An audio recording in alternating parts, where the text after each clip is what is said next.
חולצה, סמלה, נעליים, בובה, טובים, בואי. ברחוב התושייה 10 היינו על אוטובוס מספר 5.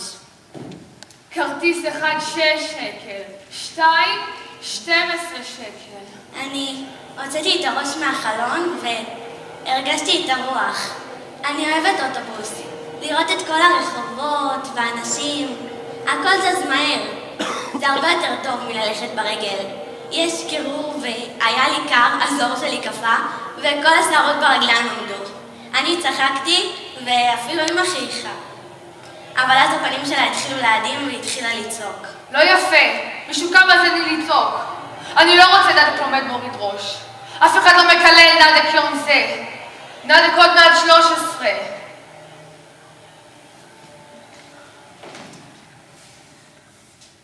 הגענו חנות. שלום. מה את רוצה?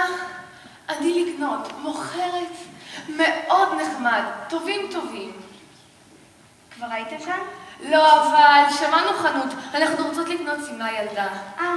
תחפשו שם הרבה שמלות בשק. בדרך כלל אני ניגשת לעזור, אבל באותו יום כשהן הגיעו, היה בלגן גדול. כל הזמן הגיעו עוד ועוד שקיות.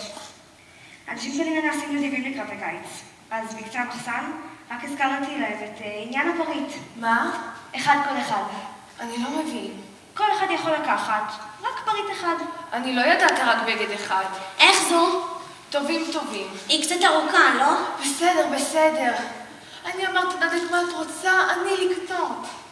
אבל גברתי, את לא מבינה. יש הרבה כמוכם, ואנחנו רוצים לתת לכולם. אני לא אוהבת להגביל, אבל יש ימים שהם כמו זבובים מתגודדים ליד הפתח. כל כך הרבה, ואנחנו בכל האזור, רק מחסן אחד. ואיך זו? טובים. היום אחד. מה? היום קונים אחד. אבל אמרת שתקני לי כל מה שאני רוצה. יום הולדת קונים אחד. והנעליים? יום אחר, שמלה נדק ואני חולצה. בגד אחד. למרות שבפירוש כתוב בתקנון של המקום פריט לכל אחד, אני מגמישה את החוקים. מה זה משנה? 2 אנשים, 2 פריטים. מה זה משנה? תתחדשי. נדק שמח, נדק שוכח נעליים. והנעליים? אולי אפשר גם נעליים. נדק יום הולדת. אי אפשר. אנחנו אוטובוס, הלך תרבין, בבקשה. וזו בדיוק הבעיה. ברגע שמתחילים להתגמש איתם קצת, אין לזה סוף. הרי הם לא יכולים להסתפק בפריט אחד, נכון? אי אפשר, גברתי. כאן זו מדינת חוק. It's the law, מבינה? ראיתי שהפנים של אמא מתחילות שוב להדהים, כמו באוטובוס אז. הראיתי לה כתם גדול שיש על נעל שמאל והחזרתי את הנעליים למקום. לא, גברתי, זה בלי כסף. בשביל בגד. אבל גברתי, אנחנו לא לוקחים כסף. את רואה?